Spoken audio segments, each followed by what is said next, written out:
प्रिय मित्र, अभी आपने सुनी ये जीवित गवाहियाँ। तो आइए सुनते हैं परमेश्वर का सामर्थी वचन जो भाई अजीत होरो द्वारा आप अनुग्रह कार्यक्रम में सुन चुके हैं।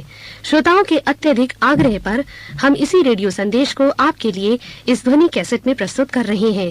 तो आइए सुनते हैं आज का छुटकारा देने वाला परमेश्वर का वचन परमेश्वर के सेवक भाई अजीत होरो द्वारा।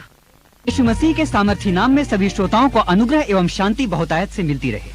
आमीन। अति प्रिय श्रोता, आज की शाम एक बार फिर से धन्यवाद करने की शाम है, जय जयकार करने की शाम है, विश्वास के साथ महान परमेश्वर से महान आशीषों की आशा करने की शाम है। बेशक आप मायूस हो गए हैं, बेशक आपकी आशाओं के फूल खिलने से पहले ही मुरझा गए हैं, मगर इस समय मेरे अति प्रिय श्रोता मेरा विश्वास करें, जब तक परमेश्वर जीवित है तब तक आपके पास आशा है। और परमेश्वर आज ही नहीं परंतु युगानुयुग जीवित रहेगा। इसलिए आपके पास सिर्फ आज की शाम के लिए ही नहीं लेकिन युगानुयुग की आशा है। आज की शाम आनंदित हो जाए मेरे प्रिय श्रोता, क्योंकि वो शाम भी आज ही की शाम की तरह थी। उस शाम का वर्णन हमें लूका 24 और उसके 13 से 31 के अंदर मिलता है। बाइबल बताती है हमारे कृपालु प्रभु यीशु मसीह के क्रूस पर मारे जाने के बाद हर जगह भय छा गया था, विशेषकर उसके चेलों का मनोबल टूट गया था। भांति भांति के प्रश्न उनके मस्तिष्क में उमड़ रहे थे। अब क्या होगा हमारे साथ, अब क्या होगा हमारे भविष्य का। सब कुछ छोड़कर हम उसके पीछे हो लिए थे। हमें ऐसा लगता था कि राज्य मिलेगा, हमें ऐसा लगता था कि पद मिलेगा। चेले सोचते थे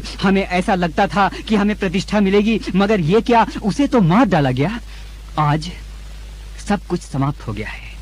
अब हमारा भविष्य अनिश्चित हो गया है। वो तो कहता था मैं हमेशा तुम्हारे साथ रहूंगा, लेकिन आज वो हमारे साथ नहीं है। हाँ मेरे अति प्रिय श्रोता, चेलों का मनोबल टूट गया था और उन्हें अपने सामने मौत दिखाई पड़ रही थी। उनका सड़कों पर निकलना मुश्किल हो गया था। मेरे अति प्रिय श्रोता, अपने जीवन के सबसे कठिन दौर से यीशु मसीह के चेले गुजर रहे थे। बाइबल बताती है एक दिन की बात है, यीशु मसीह के 2 चेले बड़े टूटे हुए दिल से एक गाँव की ओर जा रहे थे। उस गाँव का नाम उम्माउस था। मेरे अति प्रिय श्रोता, उम्माउस गाँव यरूशलेम नगर से 7 मील की दूरी पर स्थित था। शाम ढलती जा रही थी, अंधेरा बढ़ता जा रहा था, पक्षियों का चहचहाना शांत हो चुका था, सूर्य की आखिरी किरण भी दम तोड़ चुकी थी। मानो रात का काला अंधेरा आकर सब कुछ निगल जाना चाहता था। आशाहीन, यीशु मसीह की मृत्यु से विचलित, भविष्य की शंकाओं से ग्रसित वो चेले शाम को उम्माउस गांव की ओर जा रहे थे। बाइबल बताती है वो आपस में बातचीत कर रहे थे। मेरे अति प्रिय श्रोता, वो वैसी ही शाम थी जैसी आज की शाम है। चेले टूट चुके थे। शायद आज की शाम आप भी किसी गहरे आघात के कारण टूट चुके हैं। शायद आपकी बीमारी और कंगाली ने आपको तोड़ दिया है। चेले सहमे हुए थे, क्या पता क्या होगा, हम नहीं जानते हमारे भविष्य का क्या होगा। शायद आप भी इस समय सहमे हुए हैं, क्या पता मेरे भविष्य का क्या होगा। मेरे अति प्रिय श्रोता, वो उम्माउस गांव की ओर जा रहे थे, आप अस्पताल की ओर जा रहे हैं। वो उम्माउस गांव की ओर जा रहे थे, आप कचहरी की ओर जा रहे हैं। मेरे अति प्रिय श्रोता, बाइबल ये नहीं बताती कि वे उम्माउस गांव की ओर क्यों जा रहे थे।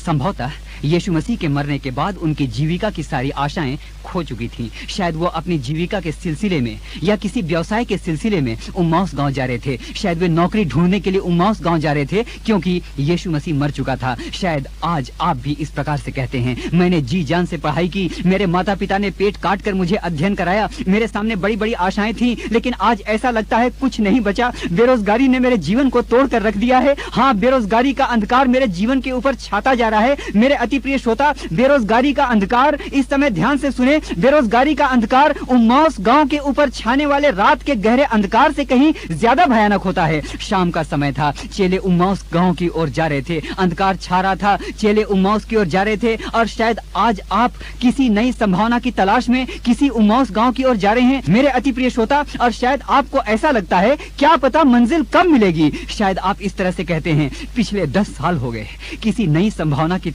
तलाश करते हुए। हाँ, पिछले 10 सालों से मैं उम्माउस गांव की यात्रा कर रहा हूँ। 10 साल हो गए नौकरी के लिए आवेदन करते हुए। हाँ, पिछले 18 वर्षों से मेरी चिकित्सा चल रही है, लेकिन उम्माउस गांव नहीं दिखता। हमारी शादी को वर्षों बीत गए, लेकिन आज तक हमारे घर में झगड़े और द्वेष हैं। हमारी शादी को वर्षों बीत गए हैं, लेकिन आज तक संतान की आशीष नहीं मिली। क्या पता कहाँ है उम्माउस गांव, क्या पता कब हम पहुंचेंगे उम्माउस गांव की ओर।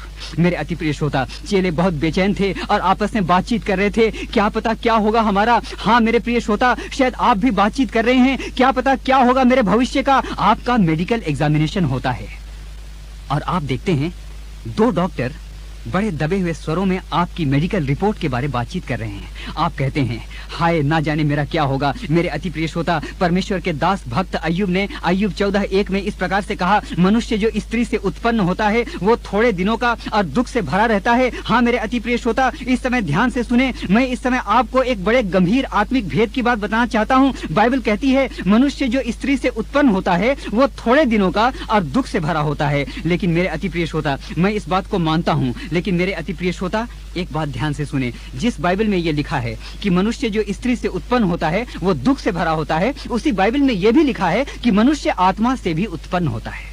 हाँ, ये एक सच्चाई है। जो स्त्री से उत्पन्न होता है वो थोड़े समय का और दुख से भरा होता है, लेकिन जो आत्मा से उत्पन्न होता है वो थोड़े समय का नहीं वरन युगानुयुग बना रहता है, और वो दुख से भरा हुआ नहीं वरन उसके सर पर अनंत आनंद गूंजता रहता है। मेरे अति प्रिय श्रोता, आज की शाम आनंदित हो जाएं। आप किसी भी उम्माउस गांव की ओर क्यों ना जा रहे हो, ध्यान से सुने। परमेश्वर के वचन के आधार पर मैं जानता हूं आपके लिए आशा है, क्योंकि बाइबल बताती है चेले उम्माउस गांव की ओर पहुंचे भी ना थे कि यीशु मसीह उनके सामने प्रकट हो गया। ना सिर्फ वो प्रकट हुआ, लेकिन उसने चेलों के साथ बातचीत भी की और भोजन भी किया। मेरे अति प्रिय श्रोता, मेरे अति प्रिय जवान श्रोता भाई, मेरी जवान श्रोता बहन, इस समय जब आप अनुग्रह कार्यक्रम सुन रहे हैं, ध्यान से सुने। बेशक आप उम्माउस गांव की ओर जा रहे हैं, बेशक लज्जा, बीमारी और कंगाली ने आपको घेर लिया है, लेकिन भजन संहिता 25:3 में बाइबल इस प्रकार से कहती है,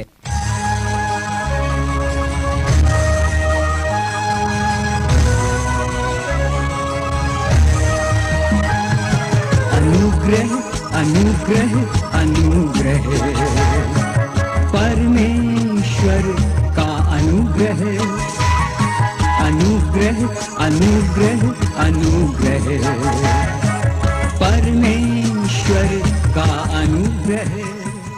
मेरे अति प्रिय जवान श्रोता भाई, मेरी जवान श्रोता बहन, इस समय जब आप अनुग्रह कार्यक्रम सुन रहे हैं, ध्यान से सुने। बेशक आप उम्माउस गांव की ओर जा रहे हैं, बेशक लज्जा, बीमारी और कंगाली ने आपको घेर लिया है, लेकिन भजन संहिता 25:3 में बाइबल इस प्रकार से कहती है, जितने तेरी बाट जोते हैं वो लज्जित ना होंगे। भजन संहिता 34:18 में बाइबल कहती है, यहोवा टूटे मन वालों के निकट रहता है और वो जो पिसे हुए हैं उनका उद्धार करता है। यशायाह 41:13 में बाइबल इस प्रकार से कहती है। हाँ मेरे अति प्रिय श्रोता, आप जो उम्माउस गांव की ओर जा रहे हैं, इस समय ध्यान से सुने। यशायाह 41:13 में बाइबल कहती है, मैं तेरा परमेश्वर यहोवा हूँ, मैं तेरा दाहिना हाथ पकड़ कर कहूंगा, मत डर, क्योंकि मैं तेरी सहायता करूंगा। मेरे अति प्रिय श्रोता, इस समय आप किसी भी हाल में क्यों ना हो, इस समय आप चिल्लाकर कह सकते हैं, प्यारे परमेश्वर, आपका वचन कहता है कि तू पक्षपात नहीं करता। चेले उम्माउस गांव की ओर जा रहे थे, चेले अपने भविष्य के प्रति आशंकित और भयभीत थे। चेलों के सामने जीवन की कोई आशा नहीं बची थी, लेकिन आपका वचन कहता है, आपने उन चेलों से मार्ग में भेंट की, आपने उन चेलों से मार्ग में बातचीत की, आपने उन चेलों के साथ भोजन किया। इस समय मैं अपने मन की पीड़ा को तेरे सामने उंडेल कर रख देता हूँ। बीमारी मुझे निगलती जा रही है, मेरे पेट का फोड़ा कैंसर में बदल रहा है। क्या करूं मैं अपनी ढेर सारी डिग्रियों का, क्या करूं मैं अपने ढेर सारे प्रमाण पत्रों के पुलिंदों का। हाँ ये सच है, मैं भी उम्माउस गांव की ओर जाने वाला एक बीमार और बदनाम मुसाफिर हूँ। मैं नहीं जानता मेरे बच्चों का क्या होगा। झूठे आरोप लगाकर मुझे मुकदमों में फंसा दिया गया है। हाँ मैं उम्माउस गांव की ओर जा रहा हूँ। हाँ इस समय आज इसी समय तू आकर मुझसे भेंट कर। मेरे अति प्रिय श्रोता विश्वास करें, क्योंकि परमेश्वर पक्षपात नहीं करता, इसलिए यदि वो उम्माउस गांव के मार्ग पर जाने वाले चेलों से भेंट कर सकता था, तो आज की शाम निश्चय वो आपसे भी भेंट करेगा। मेरे अति प्रिय श्रोता, भजन संहिता 103 और उसके 13 में बाइबल इस प्रकार से कहती है, जैसे पिता अपने बालकों पर दया करता, वैसे ही यहोवा अपने डरवैयों पर दया करता है। मेरे अति प्रिय श्रोता, अपना दिल छोटा ना करें, क्योंकि जब तक परमेश्वर जिंदा है तब तक आपकी उम्मीदें भी जिंदा हैं, और जब तक परमेश्वर युगानुयुग जिंदा है तब तक आपकी उम्मीदें भी युगानुयुग जिंदा रहेंगी। मुझे एक घटना याद आती है। मेरा बचपन बिहार राज्य के एक नगर रांची के पास खरसीदा गांव में बीता। मैंने अपने माता पिता को कभी नहीं देखा, लेकिन परमेश्वर का भय मानने वाली एक दयालु स्त्री ने मुझे पाला और बड़ा किया, जो आज मेरी माँ है। मेरे अति प्रिय श्रोता, बचपन से ही मैंने घनघोर आर्थिक अभाव का सामना किया। मुझे आज भी याद है मीलों पैदल चलकर रांची में स्कूल जाना, स्कूल में मिलने वाले दलिये को खाकर अपने दोपहर का समय बिताना। आज भी मुझे याद है मेरी वो खाली जेबें जिसमें कभी कुछ नहीं हुआ करता था। हाँ मेरे प्रिय श्रोता, धीरे धीरे मैं बड़ा होने लगा। जवानी की दहलीज पर जब मैंने कदम रखा तो हर युवा व्यक्ति की तरह मेरे मन में भी हसरतों और अरमानों का सागर लहरा रहा था। जब मैं अपने मित्रों के माता पिता को देखता तो मेरे मन में बड़ी अजीब सी भावना समा जाती, क्योंकि वे बड़े बड़े अधिकारियों के पुत्र थे और उनके पास सब कुछ था। हाँ मेरे अति प्रिय श्रोता, जब मैंने अपने कॉलेज की पढ़ाई समाप्त की तो मेरी दशा बड़ी दयनीय हो गई, क्योंकि बूढ़ी माँ को पालना और अपनी आवश्यकताओं को पूरा करना मेरे सामने एक बहुत बड़ा प्रश्न चिन्ह बनकर खड़ा हो गया था। मैंने 1-2 जगह आवेदन भी किया, मगर असफलता ही हाथ लगी। अक्सर मैं अकेला बैठा आंसू बहाता। मेरे अति प्रिय श्रोता, हाँ, बड़ी नाउम्मीदी के साथ मेरे उम्माउस गांव का सफर शुरू हो चुका था। मैं नहीं जानता था आगे क्या होगा, मैं नहीं जानता था मेरे परिवार का क्या होगा। लोग मुझे अक्सर हंसते, गाते और बजाते हुए देखा करते थे, लेकिन शायद ही कोई ऐसा था जो मेरे दिल की पीड़ा को वास्तव में समझ सकता था। मेरे बहुत सारे मित्र एक एक करके ऊंची ऊंची नौकरियों में लगते चले गए। मैं पीछे छूटता चला गया। हाँ मेरे प्रिय श्रोता, वो कनान पहुंच चुके थे और मैं उम्माउस के मार्ग पर घिसट रहा था। मेरे अति प्रिय श्रोता, आज भी मुझे वो दिन याद आते हैं। लेकिन मेरे अति प्रिय श्रोता, आज जब मैं उस काल को याद करता हूँ तो मेरा मन धन्यवाद से भर जाता है, क्योंकि यदि मैं उम्माउस गांव की ओर नहीं जाता तो शायद मेरा यीशु मसीह मुझसे भेंट नहीं करता। मेरे अति प्रिय श्रोता, आज की शाम आप कहाँ खड़े हैं? हो सकता है आज आपको ऐसा लगता है कि आपका रास्ता बहुत लंबा है। हाँ मेरे प्रिय श्रोता, इसी लंबे रास्ते में आपसे यीशु मसीह भेंट करेगा। शायद आप इस प्रकार से कहते हैं, मेरी स्थिति बड़ी दयनीय हो गई है। हजारों श्रोताओं के पत्र हमारे पास आते हैं। एक बहन का पत्र आज भी मुझे याद है। भाई, मेरे 4 छोटे छोटे बच्चे हैं। पिछले ही वर्ष एक दुर्घटना में मेरे पति का देहांत हो गया। उसके बाद हमें देखने वाला आज कोई नहीं। आर्थिक रूप से मेरी स्थिति बड़ी नाजुक है। मैं एक अबला हूँ। मेरे अति प्रिय श्रोता, बहुत सारे छात्र हमें पत्र लिखते हैं, अजीत भाई हमारे लिए कृपया प्रार्थना करें, पढ़ाई बहुत अधिक है, हमें कुछ समझ में नहीं आता। मुझे ऐसा लगता है मानो मैं उम्माउस गांव पर चलने वाला बहुत कमजोर इंसान हूं। मेरे अति प्रिय श्रोता, मुझे एक घटना स्मरण आती है। 18वीं शताब्दी का आरंभ था। उन दिनों यूरोप हर प्रकार से पिछड़ा माना जाता था। लोगों का जीवन बीमारी और गरीबी में बीतता था। एक दिन की बात है, स्कॉटलैंड के एक छोटे से गाँव में एक बालक अपने घर की रसोई में अपनी माँ के साथ बैठा हुआ था।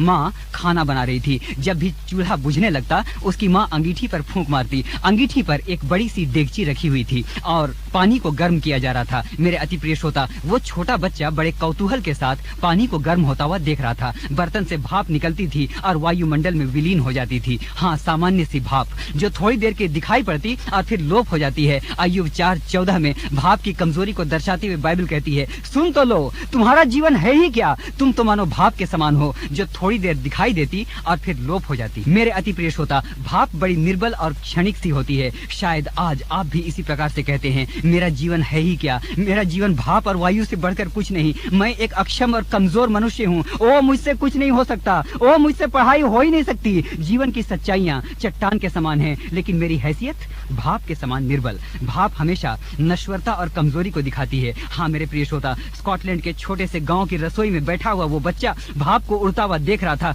थोड़ी देर तक तो उसने ध्यान नहीं दिया, लेकिन अचानक वो बुरी तरह चौंक गया जब उसने देखा उबलते हुए पानी की भाप उस बर्तन के ढक्कन को ऊपर उठा रही है। कहाँ वो कमजोर सी भाप और कहाँ वो लोहे का भारी सा ढक्कन। मेरे अति प्रिय श्रोता, वो बच्चा आश्चर्य से भाप की शक्ति को देखता रहा। मेरे प्रिय श्रोता, क्या आप जानते हैं, ऐसा नहीं है कि इससे पहले किसी ने पानी नहीं उबाला था। ऐसा नहीं है कि किसी ने पहली बार जलती हुई अंगीठी के ऊपर पानी का बर्तन रखा था। ऐसा नहीं है कि पहली बार खाना बनाया जा रहा था। बर्तन में पानी उबालने का कार्य तो हजारों वर्षों से हो रहा है। लाखों लोगों ने भाप के द्वारा उठते हुए ढक्कन को जरूर देखा होगा, लेकिन आश्चर्य, महा आश्चर्य, किसी ने इस बात पर ध्यान तक नहीं दिया। मेरे अति प्रिय श्रोता, यीशु मसीह को मरे और जीवित हुए 2000 साल बीत चुके हैं। सैकड़ों वर्षों से बाइबलें पढ़ी और पढ़ी जा रही हैं। सैकड़ों वर्षों से लोग चिल्ला चिल्ला कर प्रार्थना कर रहे हैं। सैकड़ों वर्षों से लोग गीत गा रहे हैं, मगर शायद बहुत कम लोगों ने ध्यान दिया कि बाइबल दिखने में एक सामान्य सी किताब दिखती है, लेकिन इसमें अपार शक्ति है। हमारे घरों में बाइबल पर जितनी धूल जमी रहती है, उतनी किसी और चीज पर नहीं। जिस शीशे में आप अपना मुंह देखते हैं, वहां यदि धूल जम जाए तो मेरे अति प्रिय श्रोता, फूहड़ से फूहड़ आदमी भी उस शीशे को साफ करके अपने मुंह को देखता है। लेकिन क्या ये आश्चर्य की बात नहीं कि बाइबल जो हमारे मन का दर्पण है, उसे हम साल में शायद कभी कभी झाड़ पोंछ कर साफ करते हैं। अगर कोई मुझसे पूछे, ब्रदर कितनी बार बाइबल पढ़ूं, तो मेरा उत्तर होगा, मेरे भाई या मेरी बहन, कम से कम उतनी बार जरूर पढ़िए जितनी बार आप दिन में आईना देखते हैं। मेरे अति प्रिय श्रोता, कई बार प्रार्थना करना भाप के समान मामूली लगता है, लेकिन स्मरण रहे, प्रार्थना की शक्ति बड़े बड़े बंद ढक्कनों को उठा सकती है। हाँ तो मेरे प्रिय श्रोताओं, वो बच्चा भाप से उठते हुए ढक्कन को देख रहा था और उसने उसी दिन संकल्प कर लिया कि वो भाप के बारे में और अधिक प्रयोग करेगा। धीरे धीरे वो बच्चा जवान हो गया, लेकिन उसका प्रयोग चलता रहा। घनघोर गरीबी के कारण उसके पास इतना धन भी नहीं था कि वो अपने प्रयोगों को जारी रख सके, लेकिन तो भी उसने अपने प्रयोग को जारी रखा। लोग अक्सर उसकी हंसी उड़ाया करते, बड़ा आया भाप पर प्रयोग करने वाला। मेरे अति प्रिय श्रोता, उसके कई प्रयोग असफल हुए, उसकी कई मशीनें भाप के दबाव के कारण फट गईं। ऐसा कहते हैं जब उसकी मशीन फट जाया करती थी तो लोग और जोर जोर से ताली बजाकर हंसा करते थे, लेकिन वो लगा रहा। भाप बड़ी कमजोर होती है, लेकिन उसकी सामर्थ्य को उसने पहचान लिया था। मेरे अति प्रिय श्रोता, लोग जितना अधिक हंसते उतने ही दूने उत्साह से वो प्रयोग करने में लग जाता,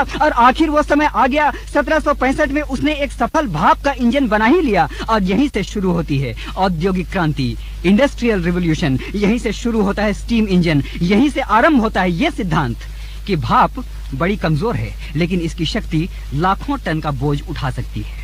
हाँ मेरे अति प्रिय मित्र, उस युवक का नाम था जेम्स वॉट, जिसके आविष्कार से दुनिया की रूपरेखा ही बदल गई। इस समय जब आप अनुग्रह कार्यक्रम सुन रहे हैं, इस समय जब आप अनुग्रह कार्यक्रम सुन रहे हैं, मेरे अति प्रिय श्रोता, हो सकता है आपकी स्थिति भाप की तरह मामूली हो सकता है आपकी सेवा में ज्यादा साधन नहीं है। हाँ, किसी तरह से आप अपनी सेवा को चला रहे हैं। शायद आप कहते हैं मेरे पास इतनी सामर्थ्य नहीं कि मैं अपने बच्चों की पढ़ाई को चला सकूं। मेरे अति प्रिय परमेश्वर के सेवकों, शायद आप इस प्रकार से कहते हैं, मेरी सेवा के पास इतने साधन नहीं कि मैं सेवा को आगे चला सकूं। शायद आप कहते हैं होती होगी दूसरों की प्रार्थना में सामर्थ्य, लेकिन मेरी प्रार्थना मामूली सी भाप के समान है, जो कुछ देर तक मेरे सूने कमरे में आती है और फिर लोप हो जाती है। कोई नहीं सुनता मेरी प्रार्थना। हाय, मैं डूबता जा रहा हूँ। मेरे अति प्रिय श्रोता, शायद आज की शाम आप इतने कमजोर हो गए हैं कि आपके मुंह से आवाज तक नहीं निकलती, लेकिन जान लें भाप में सामर्थ्य है। भाप का वजन कुछ नहीं होता, लेकिन वो लाखों टन का वजन उठा सकती है। विश्वास करें, आपकी प्रार्थना को परमेश्वर तुच्छ नहीं जानता। इसी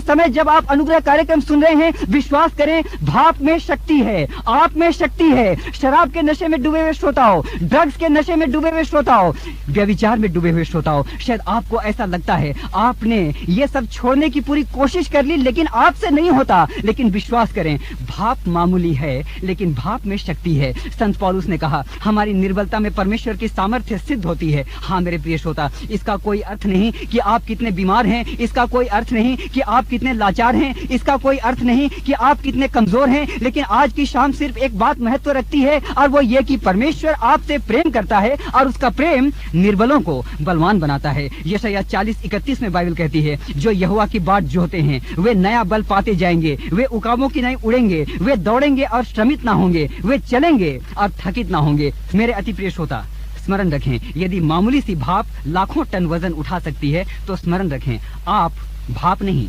लेकिन आप परमेश्वर की संतान हैं। इसी समय उत्साहित हो जाएं। उम्माउस गांव की ओर जाने वाले चेलों का जीवन आशा रहित हो गया था। वे भाप की नहीं दुर्बल हो गए थे, लेकिन जब ये उतरी तो उन्हीं मामूली लोगों ने सुसमाचार को सारे जगत में फैला दिया। आप निर्बल हैं, लेकिन आप में अपार शक्ति है। आप निर्बल हैं, लेकिन आप में अपार शक्ति है। संत पौलुस ने कहा, वो जो मुझसे प्रेम करता है उसमें मैं सब कुछ कर सकता हूँ। इसी समय उत्साहित हो जाएं। आज आपके जीवन के हर बंद बर्तनों को परमेश्वर की सामर्थ्य खोल देगी। किसी भी बर्तन में आप कैद क्यों ना हो, आज परमेश्वर आपको नई सामर्थ्य भरेगा। अपने अपने मनों को तैयार करें। आपके जीवन के जिस मार्ग में उम्माउस गांव पड़ता है, उसी के आगे कनान है। मैं इतना जानता हूँ, हन्ना निसंतान थी और वो परमेश्वर के भवन में जाकर बुड़बुड़ाने लगी। हाँ, एली याजक ने सोचा वो मदिरा पीकर आई है, उसकी प्रार्थना सुनाई तक नहीं पड़ रही थी, भाप के समान दुर्बल प्रार्थना, लेकिन उसी प्रार्थना ने उसे शमूएल जैसा बेटा दिया, जो इसराइल का पहला नबी बना। जंगल में हाजिरा भटक रही थी। हाँ, उसका बेटा इस्माइल प्यास से मर रहा था, वो चिल्ला चिल्ला कर रो रही थी। हाँ, जंगल में उसका रुदन कौन सुन सकता था? भाप की तरह तुच्छ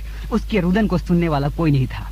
लेकिन उसी हाजिरा की निर्बल प्रार्थना ने इस्माइल को एक बहुत बड़ी जाति का पिता बना दिया। मूसा जन्म के कुछ ही दिनों के बाद एक टोकरी में डालकर नील नदी में छोड़ दिया गया, और निर्बल सा बालक, हाँ मेरे अति प्रिय श्रोता, भाप की तरह निर्बल सा बालक एक समूचे इस्राएली राष्ट्र का महान अगुआ बना। मेरे अति प्रिय श्रोता, कार्यक्रम के अंत में हम प्रार्थना करेंगे। जब इस गीत को हम गाते हैं, अपने अपने मनों को तैयार करें। हाँ मेरे अति प्रिय श्रोता, इसी तरह शाम का गहरा अंधकार है। आज की शाम हो सकता है आपके सामने बड़ी डरावनी सी शाम है। हो सकता है आज ही के दिन आपकी मेडिकल रिपोर्ट आई है और डॉक्टर ने आपको कह दिया है आप बच नहीं सकते। हो सकता है कोई भयंकर बीमारी ने आपको जकड़ लिया है। मेरे अति प्रिय श्रोता, उम्माउस गांव की वो शाम और आज की शाम में शायद कोई फर्क नहीं, लेकिन मैं एक बात को जानता हूँ। इसी समय आप चिल्लाते हुए इस प्रकार से कह सकते हैं, हाँ प्यारे परमेश्वर, मेरा जीवन भाप की तरह निर्बल है, मैं कमजोर हूँ, मेरे अंदर सामर्थ्य नहीं, लेकिन मैं एक बात जानता हूँ, मेरी निर्बलता में ही आपकी सामर्थ्य सिद्ध होती है। हाँ प्यारे परमेश्वर, भाप कुछ देर के दिखाई पड़ती है, लेकिन बाद में लोप हो जाती है। मेरे अति प्रिय श्रोता, आज की शाम एक बार फिर से हम उस महान परमेश्वर की उपस्थिति में बैठे हैं और मैं एक बात जानता हूँ, चेले उम्माउस गांव की ओर जा रहे थे। उनका जीवन अनिश्चित था। वो अपने जीवन की किसी नई संभावना की तलाश में उम्माउस गांव की ओर जा रहे थे। हाँ मेरे अति प्रिय श्रोता, जैसा कि मैंने शुरू में कहा था, शायद वो किसी अपने नए व्यवसाय की तलाश में उम्माउस गांव की ओर जा रहे थे। उनके जीवन में एक भयंकर डर था। उनका भविष्य अनिश्चित था, लेकिन ऐसा परमेश्वर का वचन कहता है। यीशु मसीह ने उनसे रास्ते में भेंट की। मेरे अति प्रिय श्रोता, आज मैंने अपने जीवन की गवाही आपको बताई। मेरे बहुत सारे मित्र कनान पहुंच चुके थे, लेकिन मैं वर्षों से उम्माउस गांव की सड़कों पर घिसट रहा था। लेकिन आइए आज की शाम उस महान परमेश्वर की स्तुति करें। इस समय अपने अपने हाथों को स्वर्ग की ओर उठाएं। Right now you are going to feel the wonderful power of God. इस समय परमेश्वर की सामर्थ्य को आप महसूस करने जा रहे हैं। मेरे अति प्रिय श्रोता, चेले उम्माउस की ओर जा रहे थे। उम्माउस का रास्ता दूर था। शायद अपने जीवन के अंदर आप भी चलते चलते थक गए हैं। क्या पता कब हमें संतान की आशीष मिलेगी, क्या पता ये कैंसर कब हमारा पीछा छोड़ेगा। और दुष्ट आत्माएं हमारे घरों के अंदर हाहाकार मचाती हैं। मुझे नहीं पता कब इससे मेरा छुटकारा होगा। ओ पेट की बीमारी के कारण अब मैं बर्बाद हो गया हूँ। बेरोजगारी के मार्ग पर चलते चलते मेरे पांव छलनी हो गए हैं। I do not know. ओ मेरा जीवन एक भाप के समान है। हाँ मैं आवेदन पत्र दे देकर थक गया हूँ। कोई मेरी सुनवाई नहीं होती, कहीं मेरी सुनवाई नहीं होती। मुझे ऐसा लगता है मेरी प्रार्थना एक भाप के समान है जो मेरे सूने कमरे में आती और वो उसी प्रकार से लोप हो जाती है। लेकिन मेरे अति प्रिय श्रोता, आज मैं आपको कहना चाहता हूँ, आज आपके पास एक अवसर है। इस समय आप कह सकते हैं, यद्यपि मैं भाप के समान निर्बल हूँ, यद्यपि मैं एक धूल और धुएं के समान कमजोर हूँ, लेकिन मैं जैसा हूँ, जिस हाल में हूँ, इस समय मैं तेरे पास आता हूँ और मैं जैसा हूँ इस समय तू मुझे आशीष दे। मेरे अति प्रिय श्रोता, अपने अपने हाथों को स्वर्ग की ओर उठाएं। इस गीत को जबकि मैं गाता हूँ, मेरे साथ इस समय इस गीत को गाएं। आंसुओं को बहने दें। Just as I am without a plea, मैं जैसा बिना किसी योग्यता के हूँ, मैं जिस हाल में हूँ। आज की शाम अनुग्रह कार्यक्रम के इस विशेष रेडियो प्रसारण में मैं इस समय आपके सन्मुख आता हूँ। इस समय मुझे आशीष दे। आइए इस समय कहें, जैसा मैं हूँ बगैर एक बार, मैं भाप की तरह निर्बल और कमजोर हूँ, लेकिन आज मैंने वचन को सुना है। भाप की सामर्थ्य बड़े बड़े बंद ढक्कनों को खोल सकती है। और इसलिए मैं कहता हूँ, पर तेरे लहू से हयात अब तेरे नाम से है नजात। मसीह मैं आता हूँ। मेरे अति प्रिय श्रोता, इस समय परमेश्वर की सामर्थ आपके घरों पर उतर रही है। इस समय यीशु मसीह स्वयं अपनी प्रतिज्ञा के कारण, इसलिए नहीं कि भाई अजीत होरो इस समय कहते हैं, लेकिन इसीलिए क्योंकि उसने प्रतिज्ञा की है और उसने कहा, मैं मनुष्य नहीं कि मैं झूठ बोलूं, इसलिए क्योंकि उसने कहा है, मैं अपने लोगों के साथ उठूंगा बैठूंगा, मैं उनके साथ हमेशा चला और फिरा करूंगा। इस समय वो आपके कमरे में उपस्थित है। इस समय आप कह सकते हैं, मैं अपने टूटे हुए शरीर के साथ, मैं अपने बेरोजगार जीवन के साथ, मैं अपने निसंतान जीवन के साथ, ओ मैं अपने डूबते हुए कैंसर के फोड़े के साथ, ओ इस समय अपने दमे की बीमारी के साथ, अपने दुष्ट आत्माओं की सारे प्रकोप के साथ, इस समय प्यारे यीशु मसीह मैं तेरे पास आता हूँ। संसार ने मुझे छोड़ दिया है, मेरी पत्नी ने मुझे छोड़ दिया है, ओ मेरे बच्चे मुझे नहीं पूछते, लेकिन आज मैं जैसा हूँ, जिस हाल में हूँ, मैं तेरे पास आता हूँ। कोई मुझे ग्रहण नहीं करता, लेकिन मैं तुझसे कहता हूँ, जैसा मैं हूँ कबूल कर ले, मुआफ़ी और तसल्ली दे, सिर्फ तेरे ही वसीले से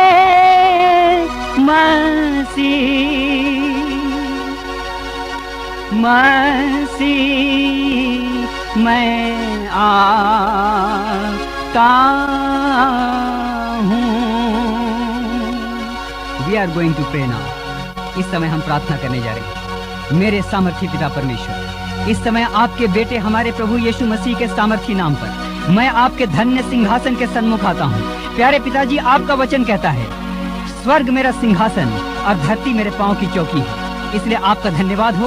इस समय हम धरती पर अर्थात आपके पांव की चौकी पर यानी आपके चरणों में बैठे हैं। प्यारे प्रभु जी, इस समय प्रार्थना करता हूँ। आपका वचन कहता है आपकी आंखें ज्वाला की मानिंद हैं। प्यारे प्रभु जी, इस समय प्रार्थना करता हूँ, इनके कैंसर से टूटे हुए शरीर को देख, इस समय इनके अस्थमा से गलते हुए शरीर को देख, कोड़ इनको निगलता जाता है, जादू टोना का प्रभाव इनके शरीर को समाप्त करता जाता है। प्यारे खुदाबंद, उम्माउस गांव की यात्रा करते करते ये थक गए, ये विलाप करते हैं, कब आएगा उम्माउस गांव, कब आएगी मंजिल।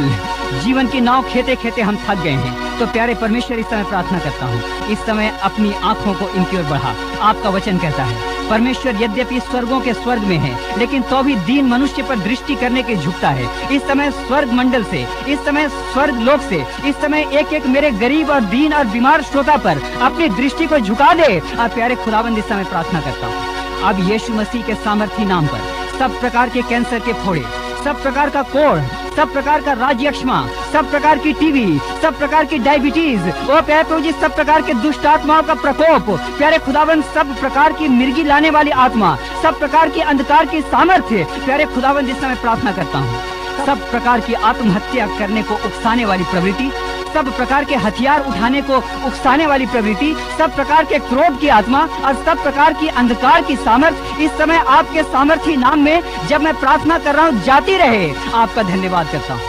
अब जब इस कोरस को हम गाते हैं, अपने पवित्र आत्मा की बाढ़ को बहुतायत के साथ इनके घरों में उतरने दें। मेरे अति प्रिय श्रोता, अपने हाथों को स्वर्ग के उठाएं। प्यारे परमेश्वर, इस समय पवित्र आत्मा को हम रिसीव करते हैं और इस समय इस तरह से कहते हैं, हालेलुया, हालेलुया,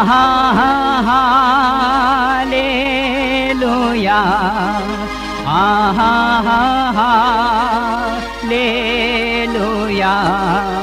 आमीन।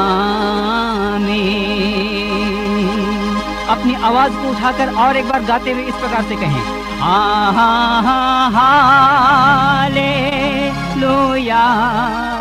हालेलुया,